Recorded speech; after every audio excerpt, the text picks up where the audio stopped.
Alors chez comment lui. ça se passait les matinées de Meudon? C'était exquis.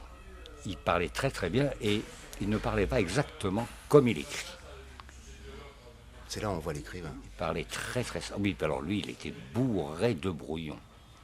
Car la pièce où il nous recevait, chez lui, il y avait des fils tendus d'un mur à l'autre sur chaque fil, avec une pince à linge. Il y avait une phrase de son prochain roman.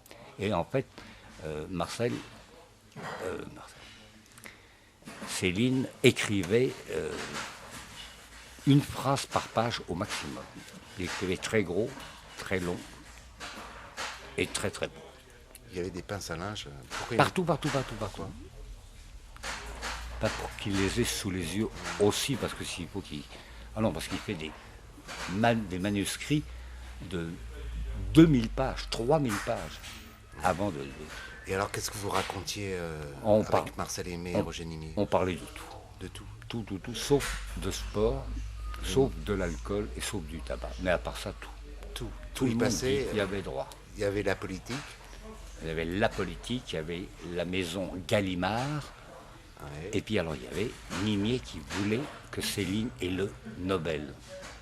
Ben non, ça, on n'a pas pu le pousser là-dedans. Alors, certaines personnes ont dit qu'il était un peu paranoïaque à la fin, parce qu'il avait sa meute de chiens. Ah, il avait deux chiens considérables, deux grands chiens noirs, mais il tenait ses chiens parfaitement bien, lui, moi moins bien. Enfin, heureusement que Céline était là pour les rappeler. Et puis, oui, sur la fin, il était peut-être, que vous dites, il était un petit peu dur pour tout le monde.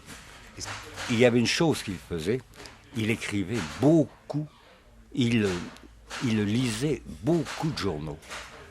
Ah oui, oui, pour être un peu au courant de tout, parce que à part nous, il ne voyait pratiquement personne. Et Lucette Almanzor était avec vous? Non, non, non, elle était dans la partie danse, parce qu'elle donnait des leçons de danse.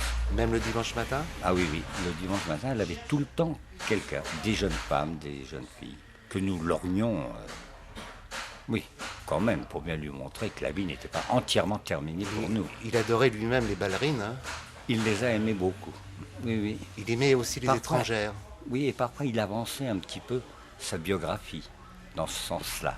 Mais à peine, quand même, avec du tact, car il avait du tact aussi. C'était un grand prince? Grand prince, non.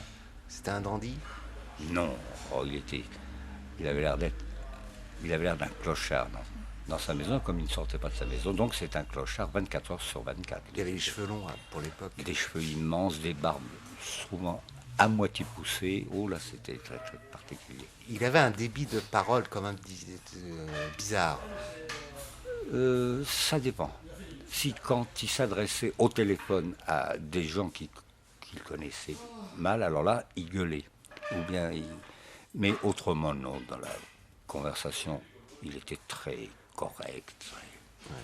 Et alors, il a eu des défenseurs. Il y a eu Roger Nimier qui l'a défendu Nimier, à mort. Considérablement. Nimier avait fait rentrer Céline chez Gallimard. Avec un bon contrat. Avec un relativement bon contrat, et c'était Nimier qui lui apportait son pognon là-bas. C'était du pognon très sévère. On s'arrêtait même dans un bistrot au retour, quand même, pour célébrer ça, mais à l'aller, jamais. Je te trouverai